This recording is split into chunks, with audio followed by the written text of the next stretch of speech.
It is a great honor and a privilege to introduce Kathy Laszlo. We're here in Toronto, and Kathy, thank you so much for agreeing to share with us just the life story of your family. So if you could just tell us a little bit about your parents and coming from Hungary, Sure. and how they actually managed to survive the Shoah. So I was born in Hungary in 1961. So that's after the war and after the revolution. And I left Hungary with my husband and our first child in 1988 to emigrate to Canada for many reasons. Some of them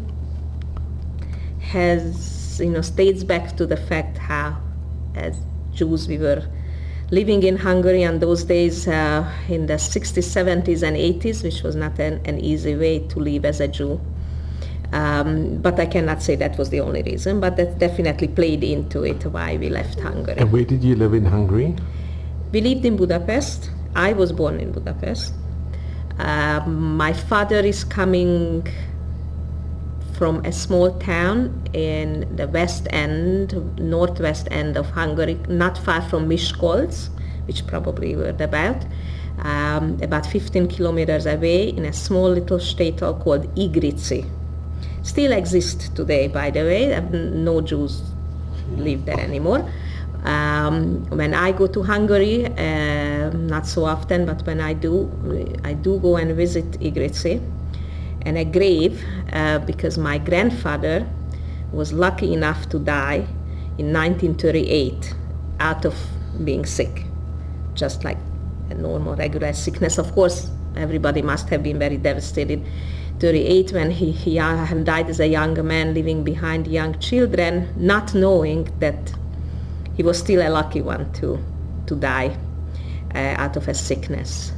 So this little place, Igrici, I don't remember how many families there were, probably about 20, 25, all Jewish families, with a few non-Jew living the end of the little place. My father used to tell stories how there was no shul really, just like a house, right? When they daven,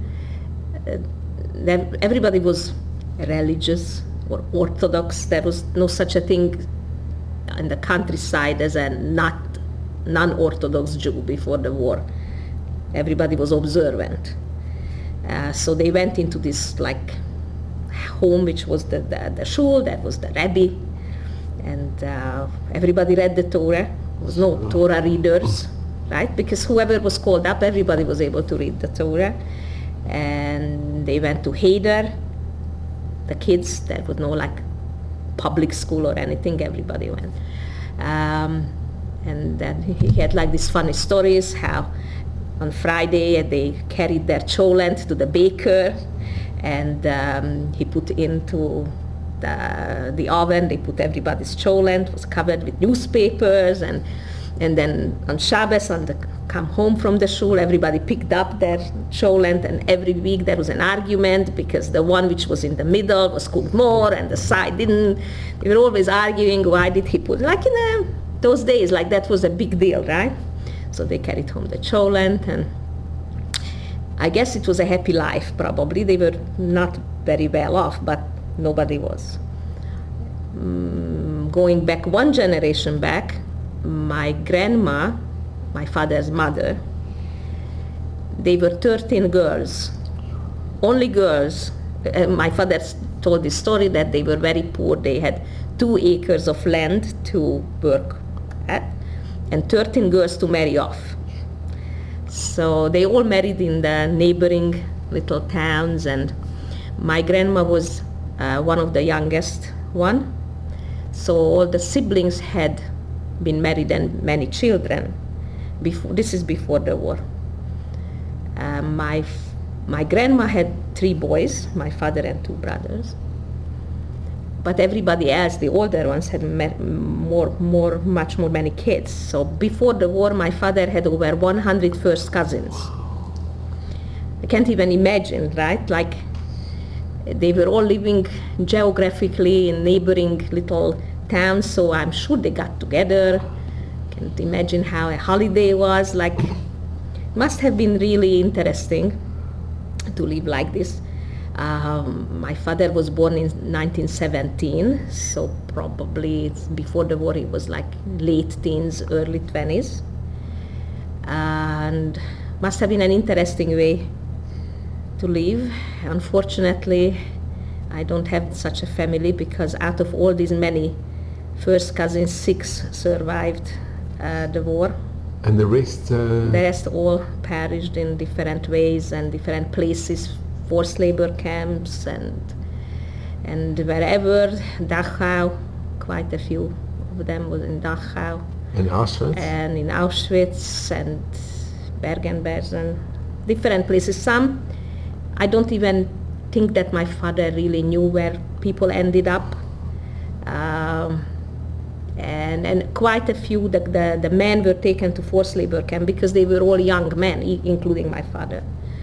And the women were taken away and never to be found. So that's my grandma, and one of the brother, one of my uncle died, and one survived. So my father and one of his brothers survived. They were in forced labor camp.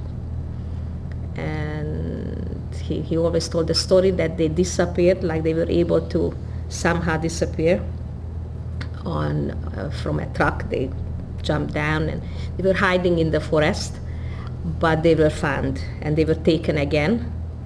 And then he managed to escape one more time on a certain road which was between Budapest and Miskolc. So after that, each time when we went back to the cemetery, when I was a little kid, I never understood that we always stopped at the same spot in a nowhere land, just like nothing. We always stopped there. We had a little snack, a little picnic. I was very little. I didn't get it. But you stop on a road trip. When I got a little older, I understood he was telling me that was the spot when he disappeared with a few of the guys, and he wanted to stop there every single time to sort of celebrate that was the spot when he was able to escape. So it was interesting to me as I got a little older. So what happened to him when he escaped with a few guys? They were going back to Budapest to try to hide, but didn't make it all the way into the city, but on the outskirts. And I don't really know the full story, right? My father unfortunately passed away when I was 16 years old, so I was still a kid. So I didn't necessarily get all sorry about that. I didn't get all the stories necessarily fully. I never had been as an adult to record all of these things. But did your father speak to you? Did he relate the story? Yes, I was very interested in the history of it. So he was telling me that when they escaped with these few guys, they were, of course, by them very good friends, because surviving something like this, they didn't know each other before, but they made them very good friends. And somehow they found found a hiding place, which was like a tunnel attached to a courtyard when there were like little homes. And in one of these homes lived a woman and a husband, not Jewish.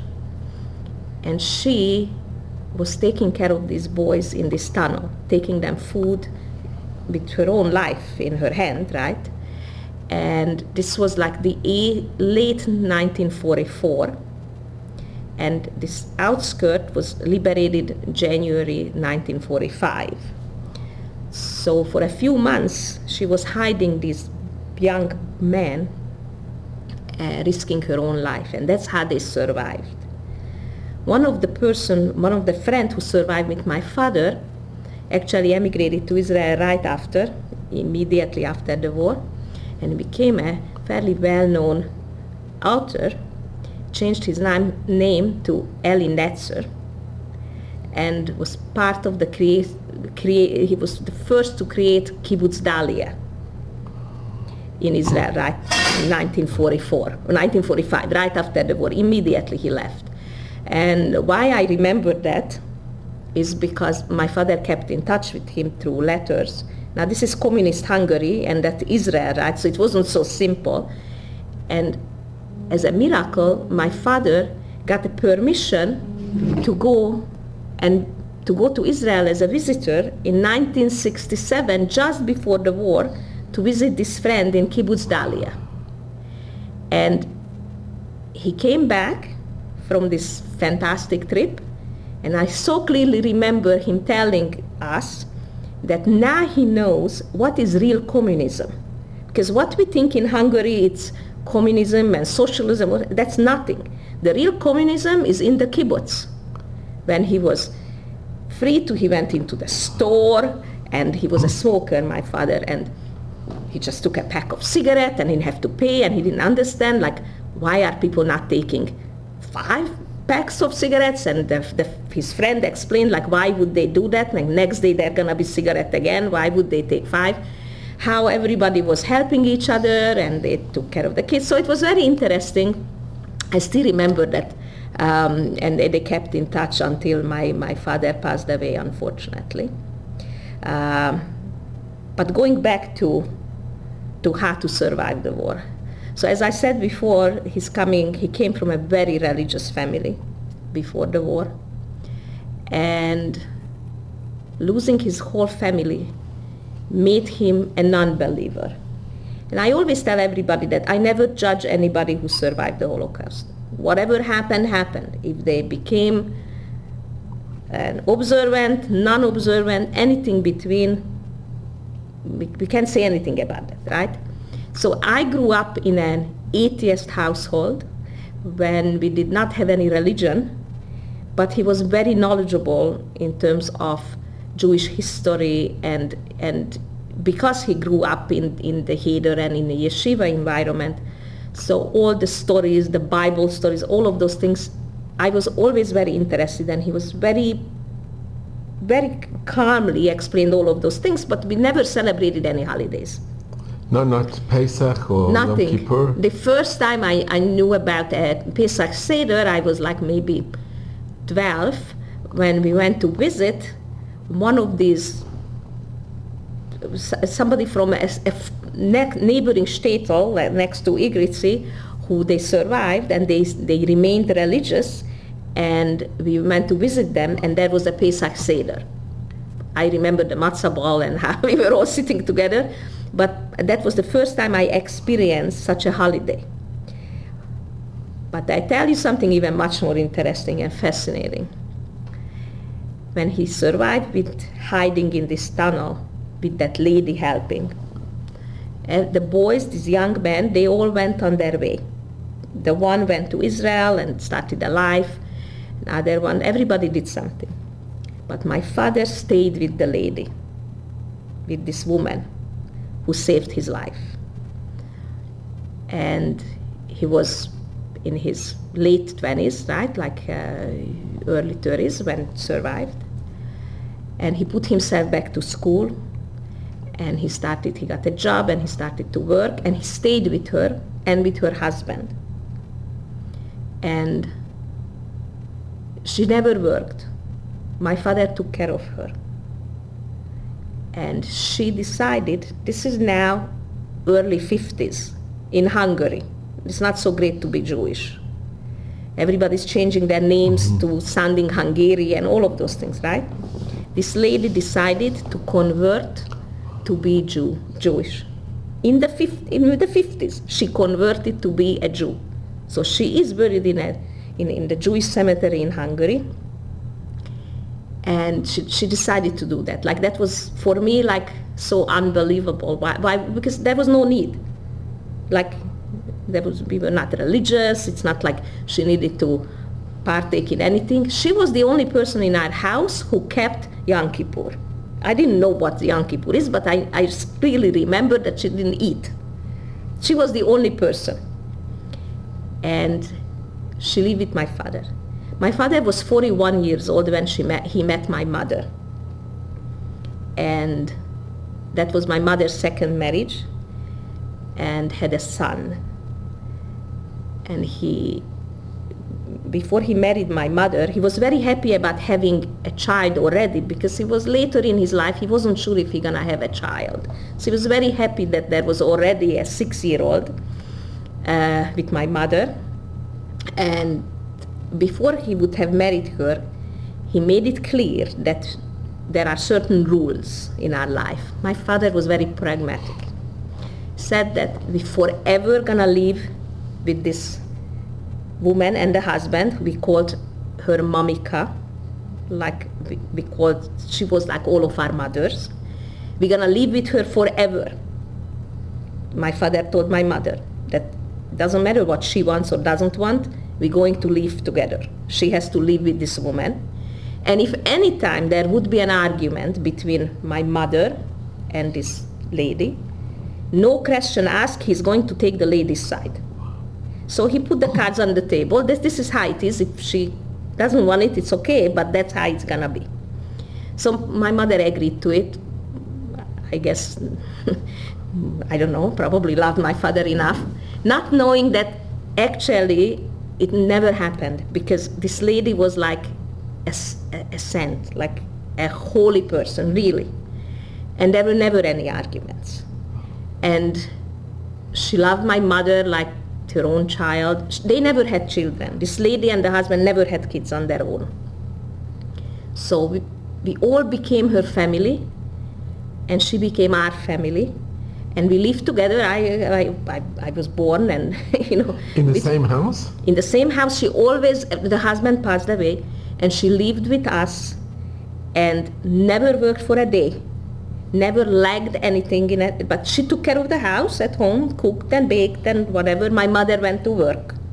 And Mamika took care of the kids, my brother, who was 7 years older than I am. And then I came along. My father was very happy that there was a kid. And anybody else in the neighborhood, all the children, because the women had to go to work, she took care of everybody. And she baked and she cooked and she made, and she was so good to everybody. My mother came home at 4 o'clock. The dinner was made, table was set. My mother never had to put her hand into cold water or hot. And every single night they played cards. No TV, those days. They had some friends coming over, and every night they played cards, and she took care of the whole household. It was so magical. People always ask me, like, was my childhood terrible, like in Hungary? Like, no, I had a great childhood. I didn't know better, right? But I had a fantastic childhood. It was so loving and so caring. And so they were all damaged people, right? Anybody and I will tell you a little bit about my mother, but surviving this hell, whoever survived, the friends who they came back and they were friends, everybody was damaged. They were all bruised. So it needed a lot of tender, loving care for each other, and they not necessarily knew how to. People didn't have mothers. They survived as children and without their parents. So it was very hard. So an older generation like Mamika, who was older, had so much love to give. It was amazing to live like that. And we lived together in perfect harmony. It was a very strict household. My father was very strict, but very fair. We grew up like, we had our chores, we had to do things, we had to be good students. So Kathy, I just want to ask you, her husband, he was okay that his wife converted? I guess so. I don't really remember. He passed away when I was maybe like 4. So I don't remember really how he felt about it. I don't know. I don't have I have a memory. He had a stroke, so he couldn't move one part of his body. So I remember him sitting in a chair, but nothing else. I really don't have any memory, but I would assume that he didn't mind. And what was her name? Irma Spiegel. Very interesting. It's a German name. It's not a Jewish name. Could have been a Jewish name. I guess that was the husband's name. Yeah, it's her married name from the husband. And I never thought about this whole thing because we went to she died in 1972. I was 11 years old. And we went to the funeral, the cemetery, and for me it was like, of course it's a Jewish cemetery. Like I never thought about this. Like I never put this together as a young child that she's not really our grandmother. I didn't know my grandparents. Both sides, my grandparents didn't come back. So I never knew grandparents. She was our grandmother. But I never thought about this, that she's not really our grandmother, like just by like adoption or whatever. And no, she's not Jewish. I mean, she wasn't Jewish. She became, like I never thought about this, right? So of course it's Jewish cemetery, we went to the cemetery. So as older I got, I was thinking, like, what a conviction she must have had to do this. Did she used to light candles or keep any of the chagim? Just, I remember that she never ate on Yom Kippur, but nothing else. We never had any holidays. We didn't have any other holidays either, like there was no Christmas either. There was just no holidays, which, by the way, caused a lot of issues when I was in school, because I couldn't invite anybody over at Christmas time because we didn't have a Christmas tree. So that I had to sort of hide it. Nobody knew that we are Jewish. Maybe they did, but nobody talked about it in school. Like I was the only Jew in school. We didn't live in a Jewish area. Did you ever experience any anti-Semitism? Or? I don't remember. Not really. Like, I don't think that anybody really knew. The only thing I know that they always get me a present like early December, so I don't have to lie too much about, like I had to write an essay, what did you get for Christmas? So at least I didn't have to lie that I really got something. So I remember that thing. I had one good friend who wasn't Jewish, and she knew about us, and she knew that we are Jewish, and she came over and she knew that we don't have a Christmas tree. But we never really discussed religion as a religion. It wasn't discussed in our household, and I was always very interested in the practical side also, not just in terms of the history. So now we're gonna maybe switch over to my mother, because then I can explain how the religion came into the life. And so my mother was much younger than my father, right? So 14 years younger. So she was born in 1932. So she was really only 12, 10, 11, 12 during the war.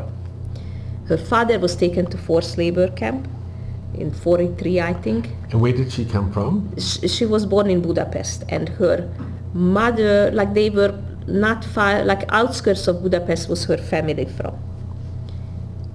And the father never heard about afterwards, was taken in 1943, and we don't know what happened. But because they were in Budapest, so they were still fairly like sort of okay until like 1944. And then the usual thing, they had to go into the ghetto, they had to, like they were taken down to the Danube, brought back, like escaped a few times. So my mother didn't have any siblings, she was an only kid. My grandma had a sister and a brother. The brother died out of some kind of a blood disease very young, in his 20s, and had a sister, a lot of age difference. So this aunt, my grandma's sister, is only 11 years older than my mother, because there are like lots of age difference there. So she was in her early 20s when my mother was her early teens. So they were all together hiding here and there and everywhere. And she was able to hide and there was another, on my father's side, there was another aunt who got like fake papers. I have them actually. It's very interesting that somehow I ended up with these papers, like a fake name, a non-Jewish name, and that's how she survived. That's on my grandfather's side. But eventually, November 1944. Can you imagine now that we know that it was only a few months, near the end right? of the war. They took all the Jews from Budapest, and they were straight sent to, most of them to Auschwitz, on a train. So they took grandma, But somehow this 11-year-older aunt and my mother were able to escape from the train. They were at the train, were able to escape. And Grandma made them. Grandma knew by that it is not going to work, and all of those stories that, whatever in the beginning of the war the Germans were saying that. They knew very well that they're not going to work or vacation or relocate or any of those things. I'm sure that throughout all the stories you hear from others, you know that really they were not the Germans who took the Jews in Budapest. They were the Hungarians. Yeah, they were the Hungarian neighbors and friends and whoever, the ones who took the Jews. Cross, Right? So, not to say that the Germans were good to us, but really they were the Hungarians who wanted everybody's property, so they were very eager to give up people. So that's how they escaped, this aunt and my mother. And even they lost touch. So for a little bit, my mother was on her own. We don't know really what happened. She was never able to talk about it. That short period of time, we don't know. And later on, my mother had a lot of problems with her nerves and mentally. And the doctors... Did you ever ask her? Yeah, so the doctors told us, don't press her. Because these memories probably are so terrible and so part of her that if we force her to talk about it, that's the end of it. So whatever she wants to say, it's okay, but she never really talked about it. She talked about what happened after, but never that time. So we don't really know. I can imagine at age 11 and 12, on your own, trying to find the family must have been not so simple. So Grandma never came back. Also very sad story. She was taken to Bergen-Belsen, and she did survive. She died out of typhus after the liberation. So she actually has a mass grave, not her own, but her name is marked because the British soldiers were already there. So she was liberated, but too sick. So she never made it back. But this aunt survived, and she took on my mother. Because what else to do? No parents. She was a 12-year-old girl. She was barely in her 20s, but she had to do it. And then she met somebody who also survived. I don't know where did he survive. I think Dachau, forced labor camp, Dachau. And right after the war in 1947, they got married in Budapest, and my mother moved in with them, of course, like what else would be. But my mother never had been healthy, mentally and emotionally, never. Always had been very, very fragile.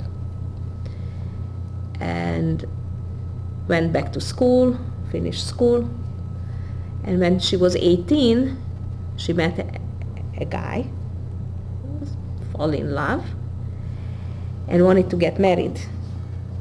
Now, everybody was against this marriage, including the boy's mother, because she was saying, my mother used to say that story, that she said that she told her, don't marry my son, he's not a husband material, you're not going to be happy. Said he's a good boy, but not put as a husband. The aunt was saying the same thing. Anyway, nobody could talk my mother out of it.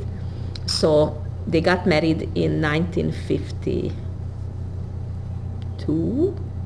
Yeah, my mother was 20 years old, 51 maybe even. They got married, and then they had my brother, they had a son, and they lived with his mother, his parents who survived the Holocaust, and they lived together. Because in Hungary, you couldn't just get an apartment. 2-3 generations always, even my time, you live together 2-3 generations. There were no apartments. People didn't have their own place. It's under communist rule. Yes, and there were big apartments. They sliced them up into smaller apartments, and 2-3 generations easily lived together. So they lived together, and then my mother got sick, had my brother in 1953, and then she got sick with her lungs, and she was in a sanatorium, in a hospital, and the grandma took care of my brother. And then the revolution came in 1956, and this husband of hers left Hungary, left her in the hospital, my brother with the grandma, and decided doesn't want to live in Hungary. Left them there on their own. Now the aunt, they also wanted to leave Hungary, and they wanted my mother to go. But my mother didn't want to go. She said she's too sick, she can take the little kid. So the aunt and the husband, and they had 2 kids, they emigrated to France. They left right during the revolution to France, and my mother remained back in Hungary with my brother at the mother-in-law's home when the husband left her. But where would she go? She had nobody. So she lived with this mother-in-law and the little 3-year-old on her own. Can't even imagine how. How did she do it? This is like 56. Must have been terrible, right? Had no money because they didn't get anything back. Before the war, my grandparents owned a kitchen gadget store, like all kinds of kitchen equipment, right in the heart of the city. A very nice store, and they lived above it.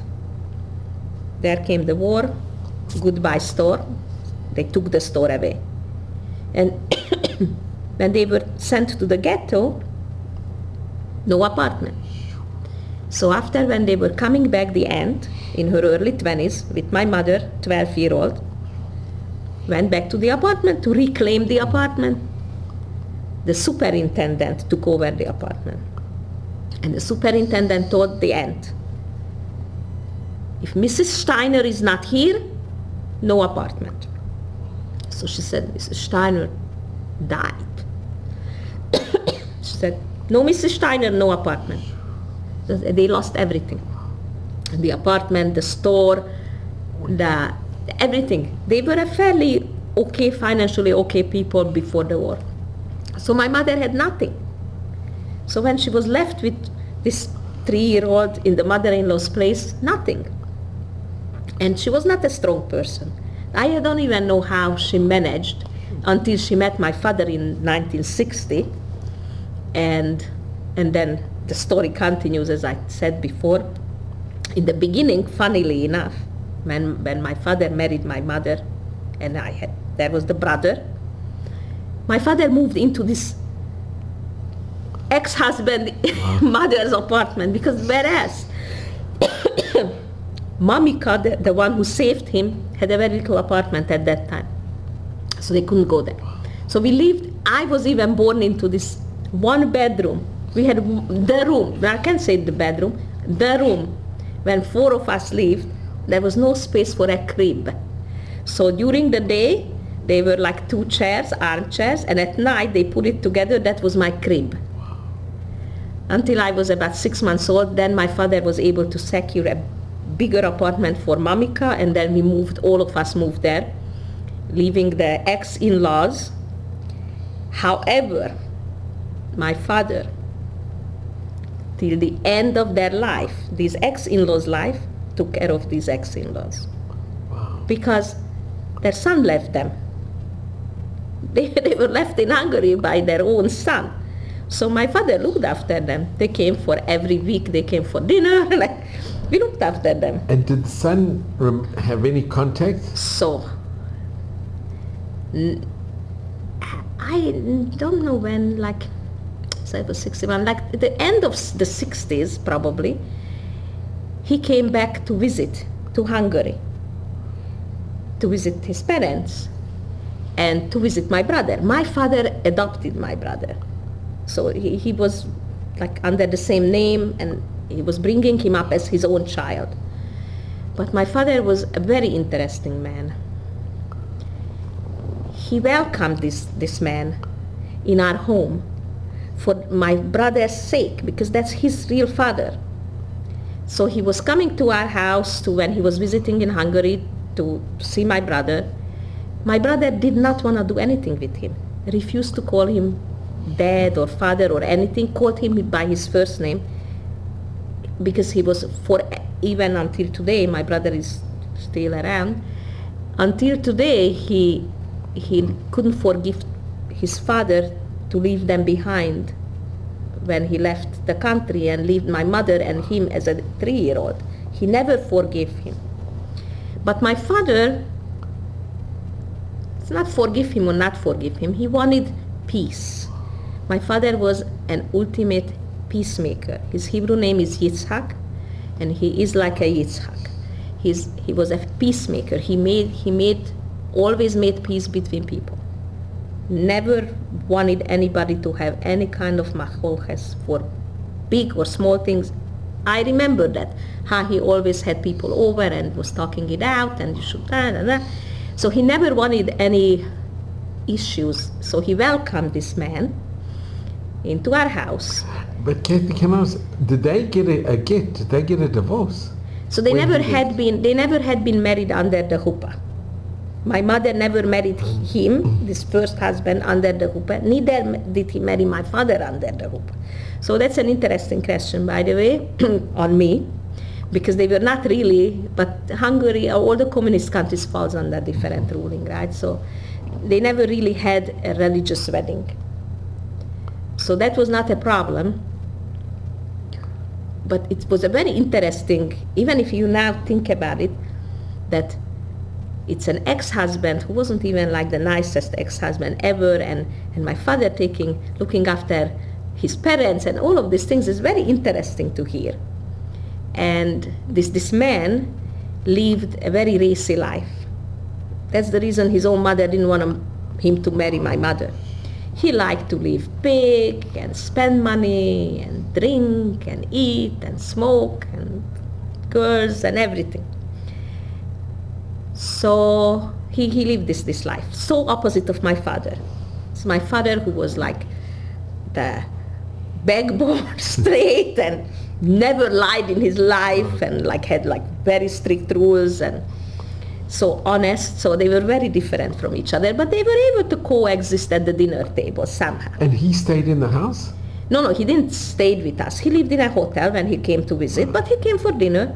And he came to supposedly visit my brother, but I remember him coming to spend a little time.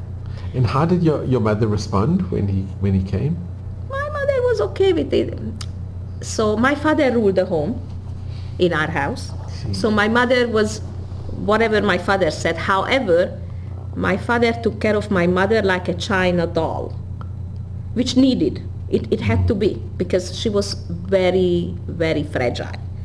But my father took care of everything. My mother never knew, what do we pay? Do we have money? What, we don't have money.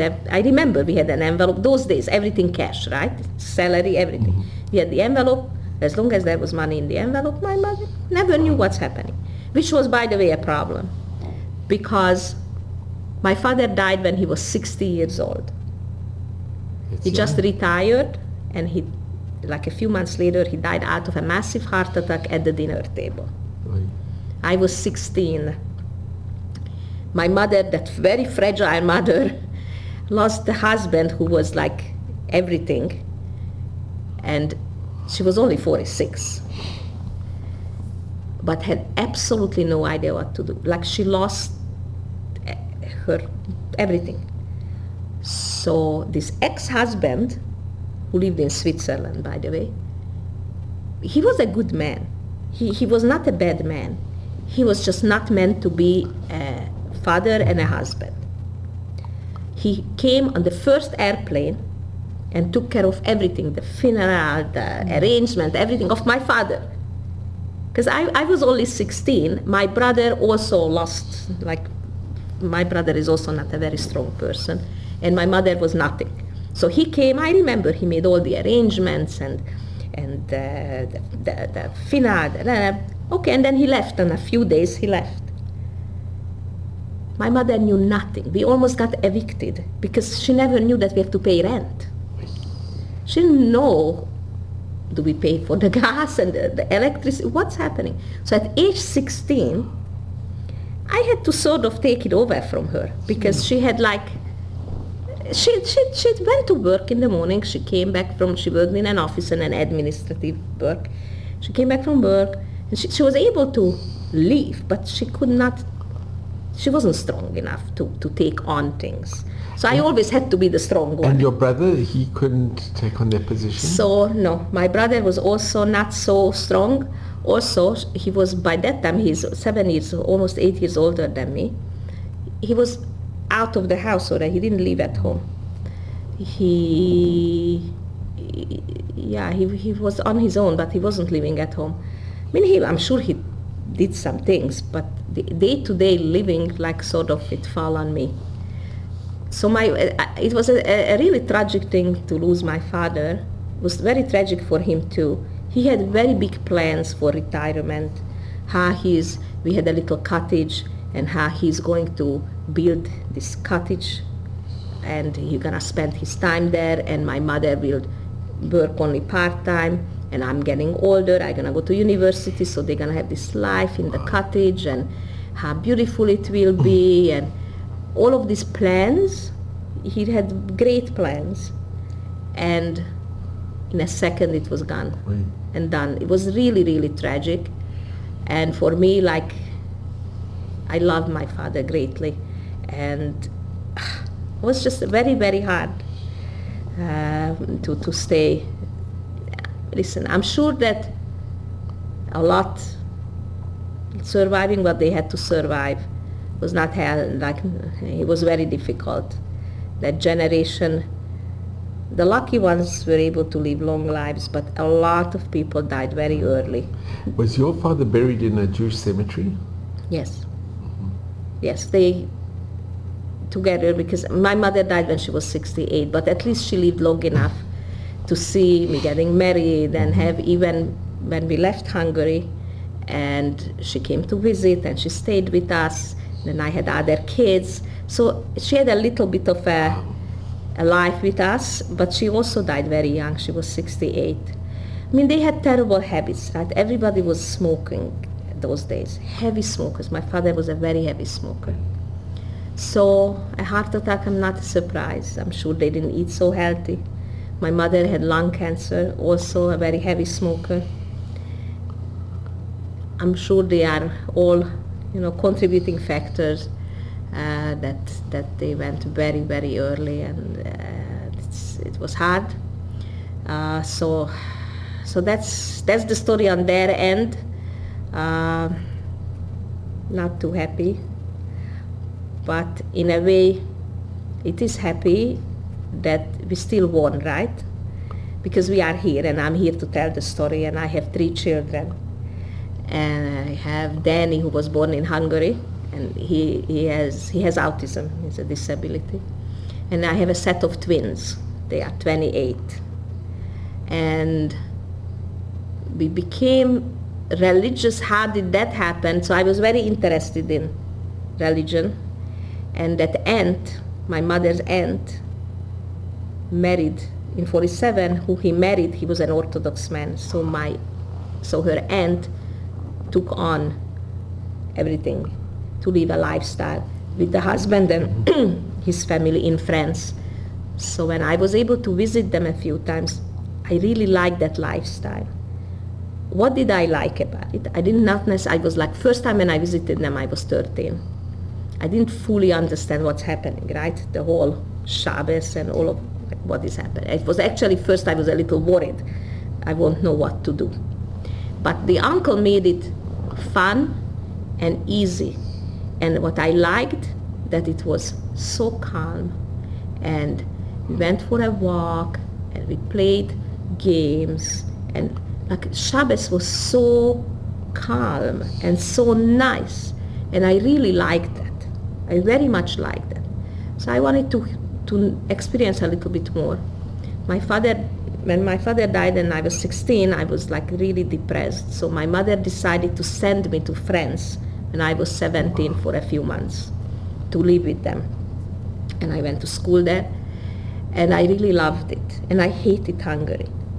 I really hated Hungary. I somehow blamed everything, like even my father's death and everything. on Hungary. I really hated it.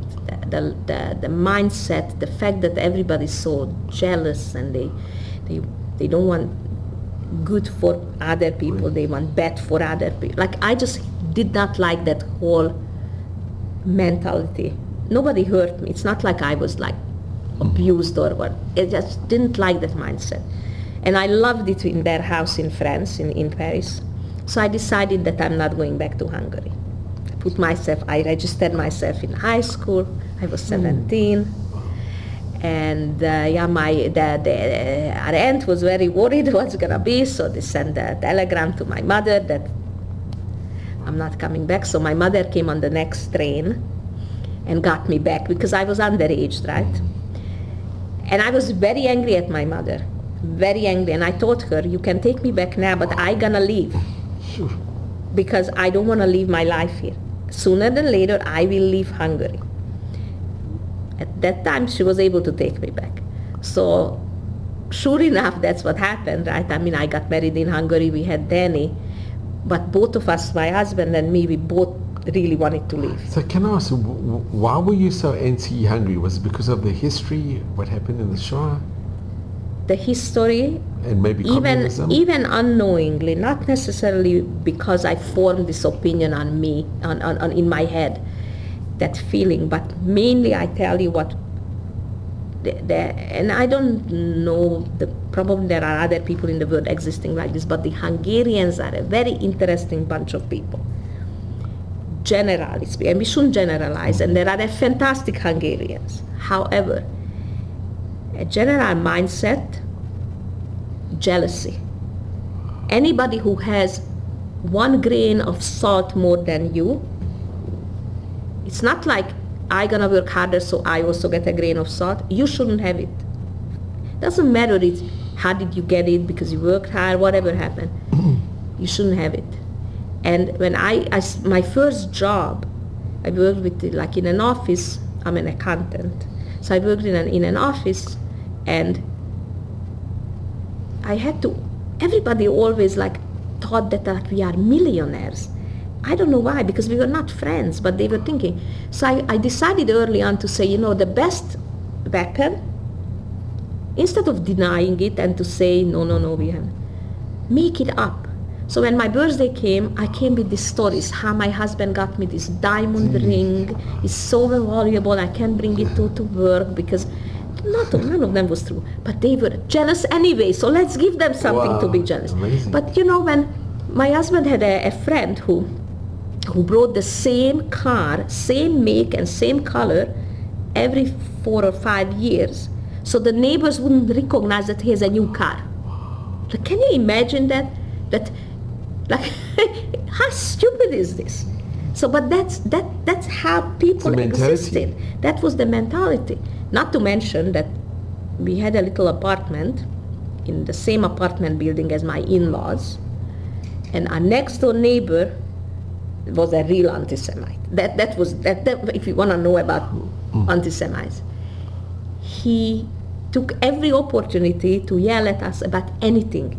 And when I was pregnant with my son, we had a water main broke and had to be fixed, and his place had to be fixed also. But it didn't cause anything, but it had to be fixed. It didn't cost him anything, but okay, it was inconvenient.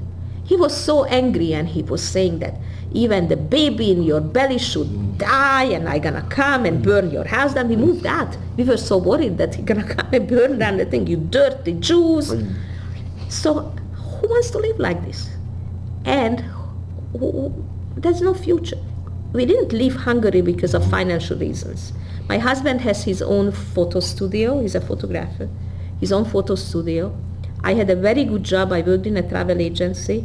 Very financially speaking, was a very good job for both of us. We had a little apartment. In Hungary, that was a big deal. I mean, we didn't own it, we rented, but it was a big deal. We had a tiny little car. We were able to afford life. We didn't leave because of money. We actually left everything there. We left with 3 suitcases. He closed his studio. We closed the apartment. We put the little jewelry I had, give it to my mother-in-law, and all our school papers. And we didn't tell anybody because it was against the law, so only our family, and that's how we left. But I really, really did not want to live with this close-minded environment. And thank God that we didn't have to convince each other, because my husband felt exactly the same way. So we had no issues to say, I want to go, no, I don't want to go. We both wanted.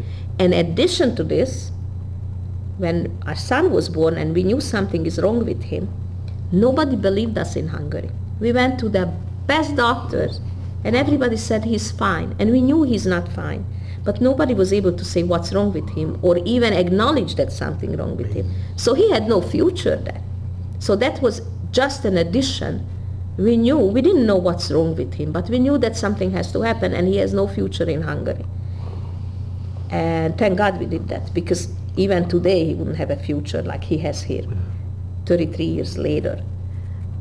So I can't really say one incident. We just never really wanted to live there. And thank God we never had any regrets, homesickness. People asked us, have you been in Budapest? So, it's very pretty. It's a beautiful city. It's a beautiful city. People ask us, like, don't you miss the chain bridge? And I was thinking, like, why would I miss this chain bridge? Like, who cares about the chain bridge? It's very pretty. I always tell people asking me, they're going to Europe, should they go and visit Hungary? I always say, you should. It's a beautiful city. Don't stay longer than 3 days, but for sure, it's beautiful. But I look at it differently, right? Like I have the memories I had. They really, and I don't know how much changed, by the way. I don't know. I haven't been back for a long time. When you left, your mother was... My mother was still there, and my in-laws... How did they react when you left? My in-laws were very supportive. They already had a son who left in 1972, and my husband has a twin brother, and we decided together to leave. But they were very supportive. They knew that no life in Hungary for us. My mother wasn't so supportive because she knew she's gonna stay back. And she thought that she's never gonna see us ever again, and all of those things. Of course, thank God that she came and visited. But I had to do it. I couldn't stay. I would have wanted my mother to come afterwards with us, but she wouldn't. She never wanted to leave Hungary, never. And what made you choose to, when you left, you immigrated? To Canada. Yeah, what made you go to Canada? So we left and we went to Vienna, right? It's neighboring, and there was a GIS there. So that was the time when the Russians were leaving Russia. So most of the immigrants were Russians in Vienna. Yeah. And we reported that we don't want to go back to Hungary, and we had to decide where we want to come. So there were only 3 choices. It's either the States, but it was a very, very long wait, or Australia, but that was so far away, or Canada. And my husband had an uncle. Israel never was an option? That we never thought to go to Israel. That was never like, I don't know, probably we were worried about terrorism and war. And my husband had an uncle in Montreal, the one who, the aunt is still alive. So it sort of made sense to come this way. He did speak English. I did not speak one word of English. Not one word when we left. So we were in Vienna, and his twin brother also, so we were together in Vienna. They had 2 kids already.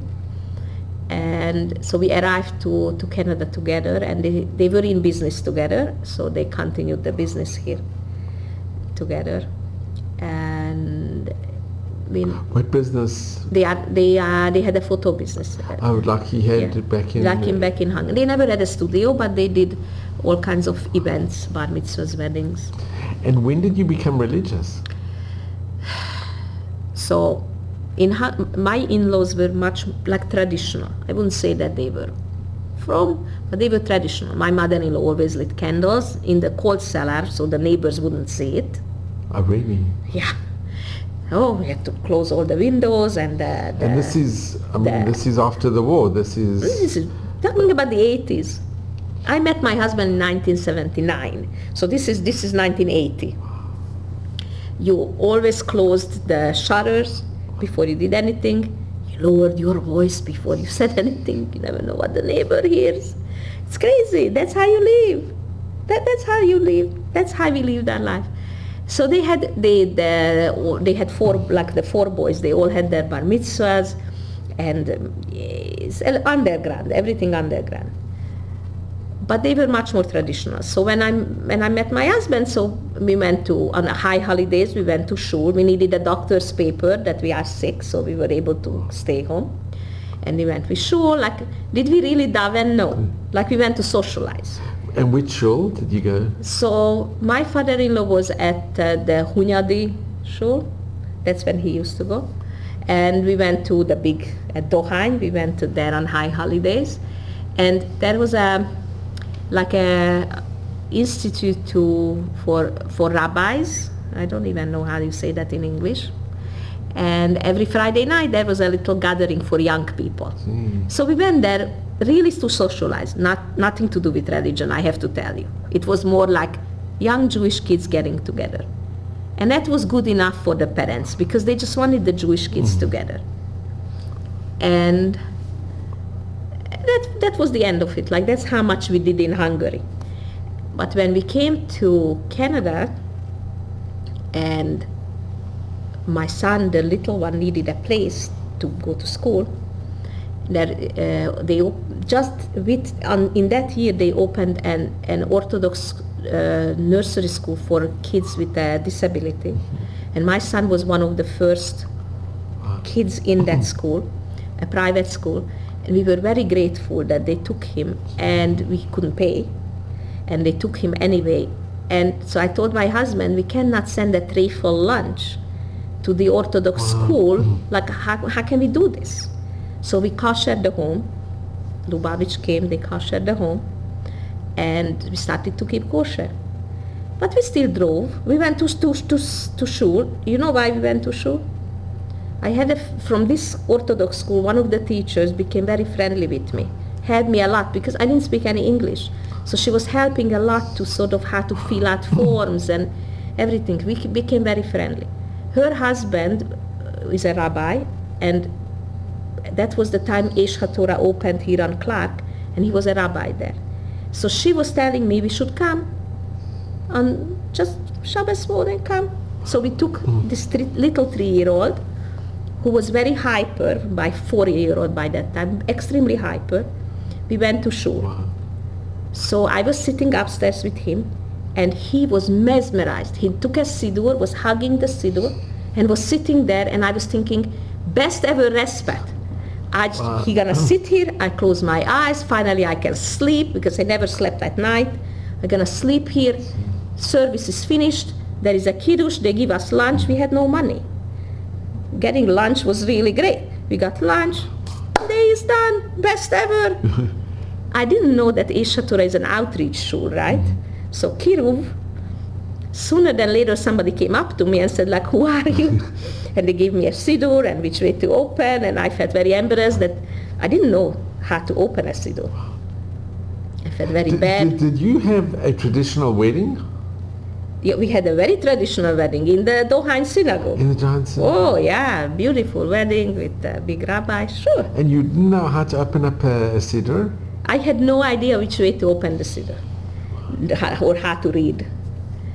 So then these people started to invite us. They were intrigued, like new people, right? And the most important, that Dani was very happy. He was holding the siddur, was sitting there for 3 hours. That was, for me, was the most important thing. But sooner than later, like, you start to talk to people, and we had our kosher home, and then we came for the holidays, right? People invited us for Seder, they invited us for Purim. I remember the first Purim, somebody who was working with Dani as a worker, a religious family, they invited us for Purim. I never had been on a Purim Suda. And for me, it was like, why are they inviting us? Like, it was like, what? Like, it has nothing to do with that. And it was just amazing how opposite of the Hungarian behavior this was. how welcoming people were, how helpful. We got all kinds of things, clothes for Dani, dishes for my house. I still have some of those dishes I got 33 years ago. And can I just ask, were there any other Hungarian Jews here in Toronto? Sure, we met. Yeah, and we were met. Were they very friendly? Did they help Sure, you? we met. It turns out that one of my mother-in-law was together in Auschwitz. I mean, that's another very terrible story. Both my father-in-law and my mother-in-law were in Auschwitz, surviving. My mother-in-law surviving Mengele camp.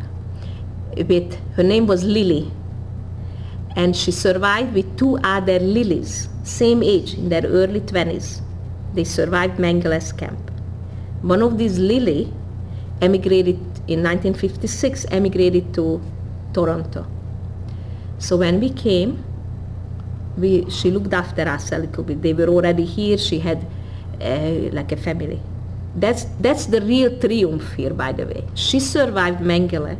This other Lily had only one kid, one daughter. But that one daughter, they were very religious, had 5 children. These 5 children, each has 5 or 6 kids. This is a dynasty. I always told her, we became very close. I always told her, you are the ultimate triumph. It's the revenge as well. To see what happened. Beautiful family. They do so much good for the community out of this one kid. My mother-in-law had 4 kids. Who would have thought after Mengele's camp? 4 kids. These are like amazing things. So that family helped us a lot, this my mother-in-law's friend. And there were other people who were helping, and not just Hungarians. We never really wanted to be only with the Hungarian group. We were very young. I wanted to learn English. I didn't want to speak Hungarian to anybody. I only read English books. I watched only English movies because I wanted to learn English, right? I went to school for a little bit. And then a few years later, we were blessed with a set of twins. So now when they came along, they were born into this more frum household, and then I put them into very religious schools. So the rest is history, because you cannot leave something, teach them something in the school and not to leave it at home. So we became an absolutely observant family, and I always tell that anything will happen to our family in terms of religion, and especially my son, he is like really more into the right, or any number of kids they're gonna have or anything, it's all because of Dani hugging the Siddur. Wow. Because if it's not for Dani hugging the Siddur, I would have never ended up at Eish HaTorah and never would have ended up with whatever I did. So it's all Jesus. He's hugging the Siddur. I talk a lot for school kids, and they invite me to talk in the girls' schools, and I always tell this story, and I always say it's because Dani was hugging the Siddur. It's all because of that. And by the way, he's 36 years old. He's very, very spiritual. Even today, we still go to Eish HaTorah. After that many years, he is like a prominent member. He can come, he can go. He's allowed to do anything. He sits on the ladies' balcony. He can, wherever he goes. It's Dani. Everybody knows him. He's the best ever Kiruv person because he says hello to everybody. Doesn't matter if you knew or he never seen you. He comes and he greets you. And he's still there, and he just, it's very spiritual. It's hard to explain how. I took him to Israel. He went on birthright, first of all, loved it. Then on my 50th birthday, I decided the gift to me is gonna be that I'm taking the family to Israel for a month. So, but if I'm taking my 2 other kids, I'm gonna take Dani also. It wasn't necessarily the best decision because he had a very hard time. But I thought it's going to be so spiritual to us, to have him there. So first, we go to the hotel, and I wanted to feel this thing as Dani and the wall. And he couldn't care less. And I'm thinking, like, why is that? When I realized Dani doesn't need the wall. Dani is the wall. Sure. I need the wall. I need to touch it. I need to like daven. He doesn't need that. He is the wall. He always has it. He doesn't need to be in Israel. He doesn't mean in Jerusalem. He can be anywhere. He is the wall. So I had to take him there to realize this. I had these high hopes that we're gonna all feel like this, like, whoa. He couldn't care less. He liked to meet people, but wasn't like so mesmerized as we were. But he doesn't need it. He's a great person. He's really a great person. And Kathy, did you ever go back to Hungary? So until my mother was alive, we went more often, and I took the kids also. After that, I still go because I have this aunt. This aunt in Paris is still alive, right? She's 101. So I try to go every year to visit her. And with COVID, I haven't been for 2 years. And when I go and visit her, I always go to Hungary. I don't have relatives anymore, but I have some friends. And then I go to the cemetery. But I don't have... a connection is there? If it's not for the friends, I wouldn't even go, to be very honest, I wouldn't go for the cemetery because I don't think that I have to be there right at the stone. But I still have these friends, and yes, and my husband has a brother still living there and a couple of nephews. So there are still some distant relatives. But we don't have, my in-laws passed away. Thank God they lived longer. My father-in-law was 86 and my mother-in-law 88. So that was nice. But there is nobody really, so I can't care less about Hungary. See, the difference between you and I, when you go to visit, you see the beauty and nice, but you don't understand the people. So you're okay.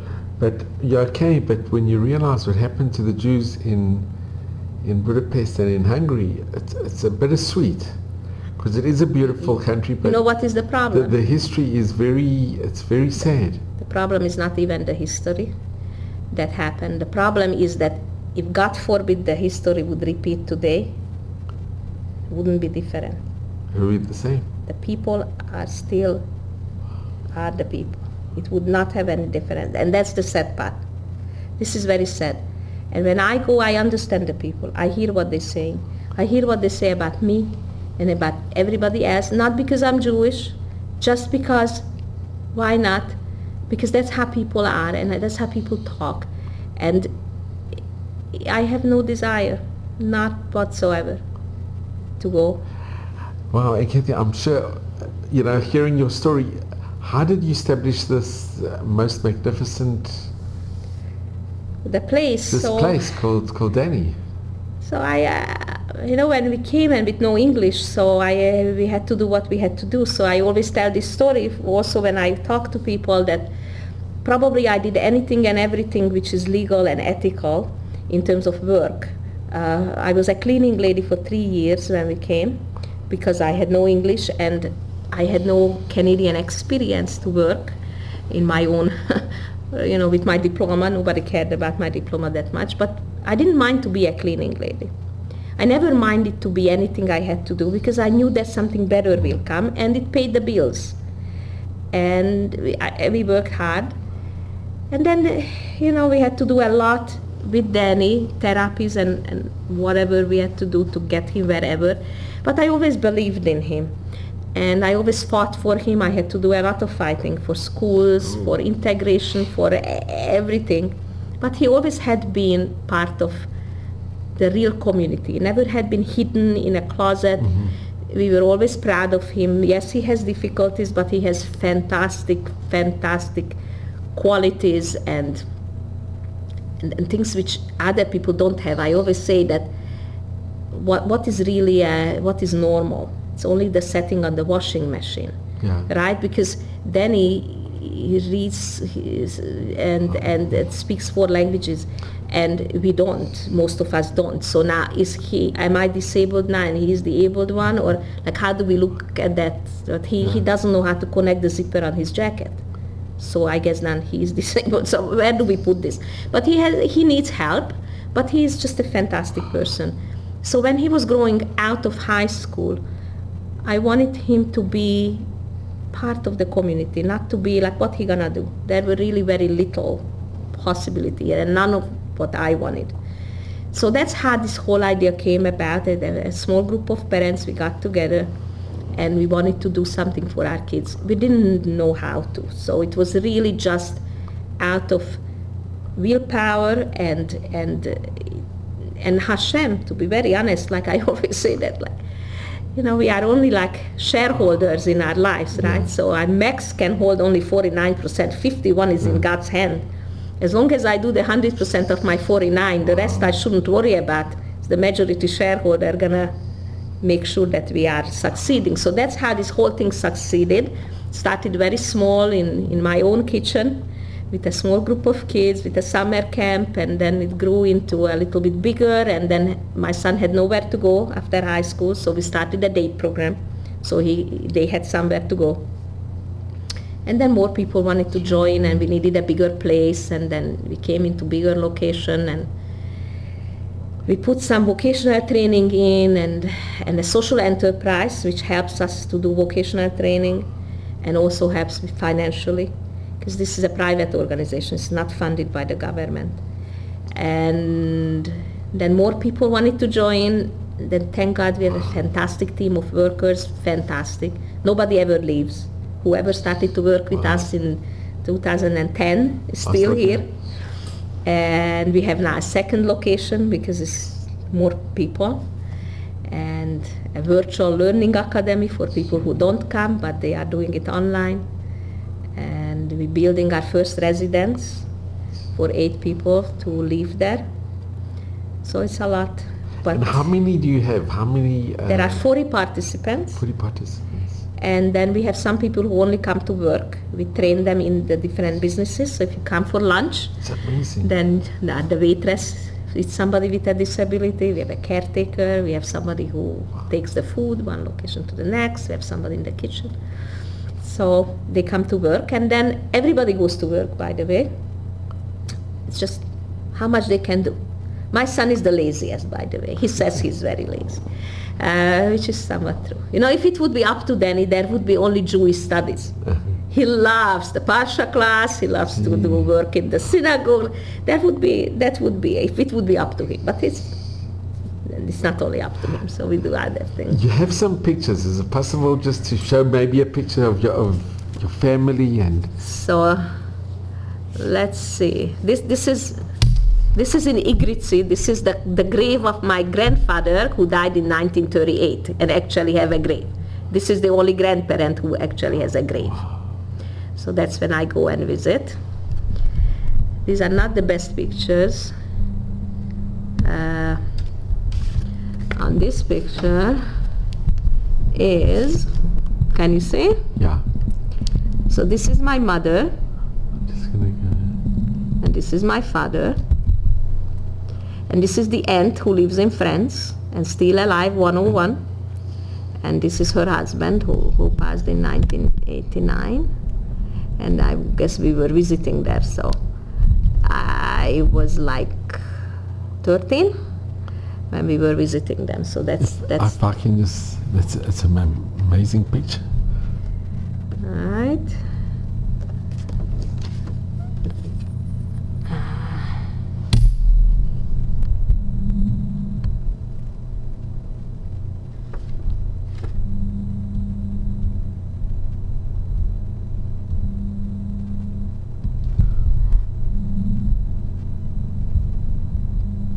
I don't think I was a very good photographer. No, it's So this, my father died, or this is after my father passed away. So this is my mother. That's my father's brother, the one who survived with him, a younger brother.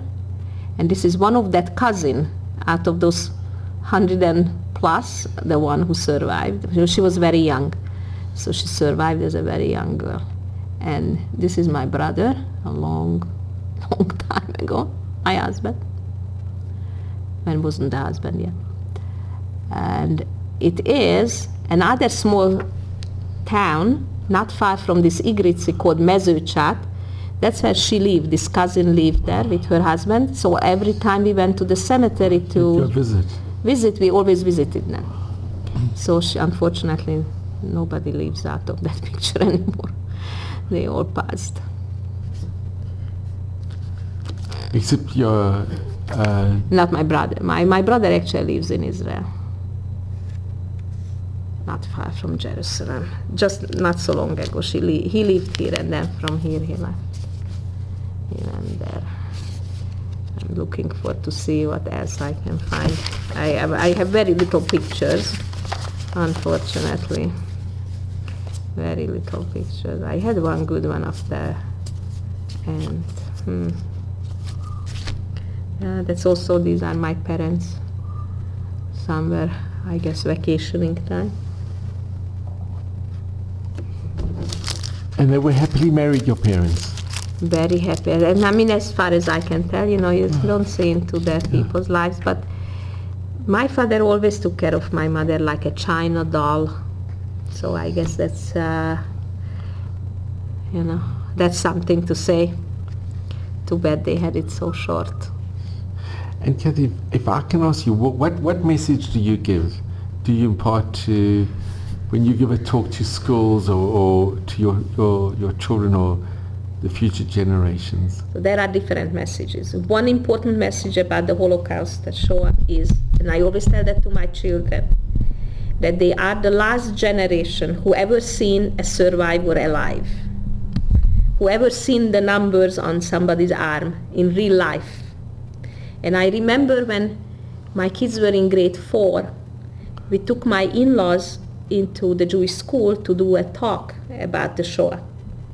And I was the translator, and this is grade 4, right? So they're very young kids. And then they were able to ask questions. And one little kid asked, would it be possible to come to my father-in-law and touch the numbers? And it was just, he was in tears, and of course he let.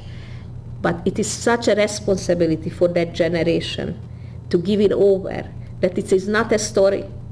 It's not something from the history book and something written up and in non-fictions and all of those things you read. These are like people. They had an arm with the number, flesh and blood, and they actually, it's like, how I feel like we all should feel that we were standing at Sinai, and we all should, how many generations, we all should feel that. Every generation should feel that they touched the number. And that's a huge responsibility on that last generation who actually did touch the number. So it's not easy. It's going to be very hard to give it over to their own kids and their grandchildren. This is after we are not here anymore. It's on them. It's going to be very hard. And we have so many people who, even if they don't deny it happened, they think about it as a story.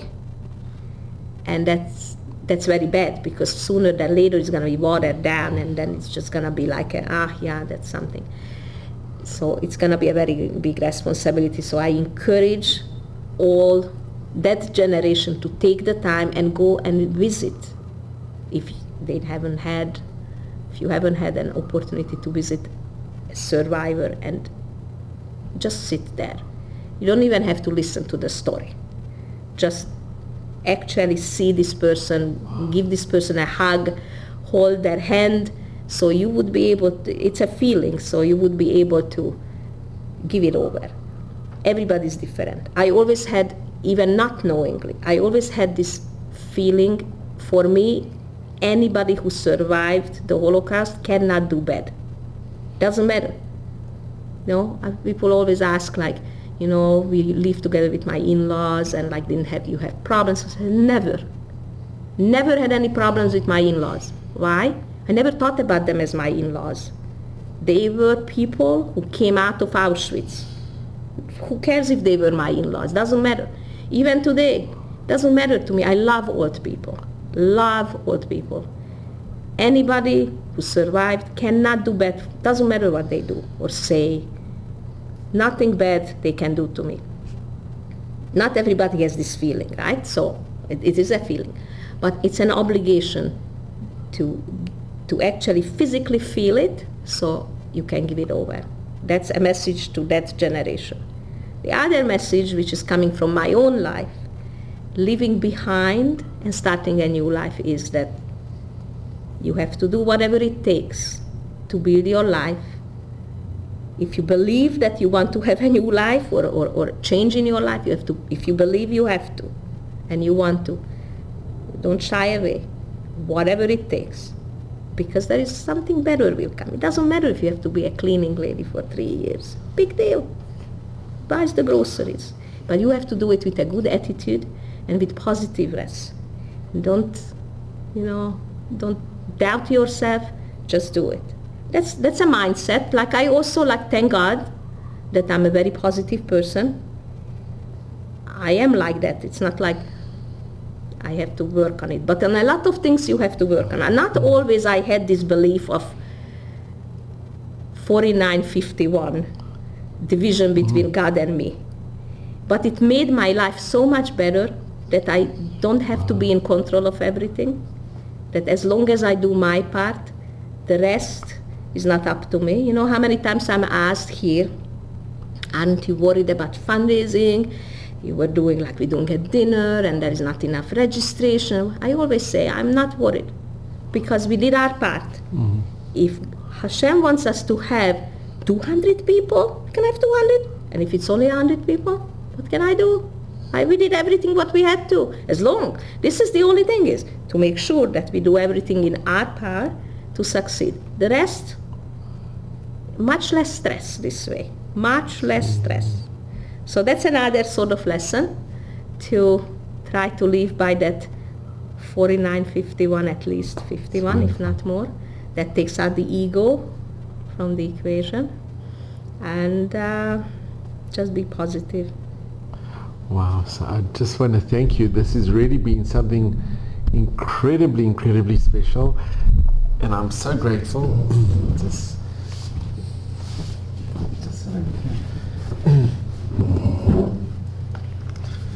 So Kathy, really, it's been such a great honor and a privilege to be with you, and wow, I'm really so grateful to you. I just want to mention something. I heard this from my rabbi. He said actually somebody went to a very pious rabbi and he said, "Can you give me a blessing?" And he said, the rabbi said, go to any survivor, and if you see there's a number on the arm, or somebody who's been through the Shoah, their blessing counts. Doesn't matter if they're religious, not religious, but their blessing it's the best blessing you can ever get. And what you said is so true. It's so profound. Just to touch that number, it's wow. I've never that is, and the responsibility to give it over. It is. Wow. So what you're doing is incredible.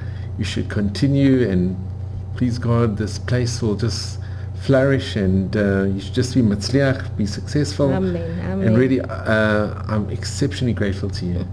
Thank you very much. So just have mazel and bracha and nachas. Amen. And really, it's been amazing, and you're very positive, and really, you made it a tremendous success. Thank you very much.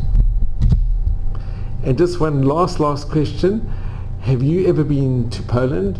Or would you go to Poland? No, I don't really want to go to Poland. I don't know. I never had this. I have this feeling like I always feel in Hungary the ground is like anti-Semitic, but in Poland and in Ukraine, I would think that even the air is anti-Semite. So I don't know if I want to go there. My husband went to Auschwitz on the march. You didn't want to join? I don't know. I don't think so. For a while I thought that I'm gonna go to Bergen-Belsen with my aunt to see the grave, but we never did it, and then she got too old. So I don't know.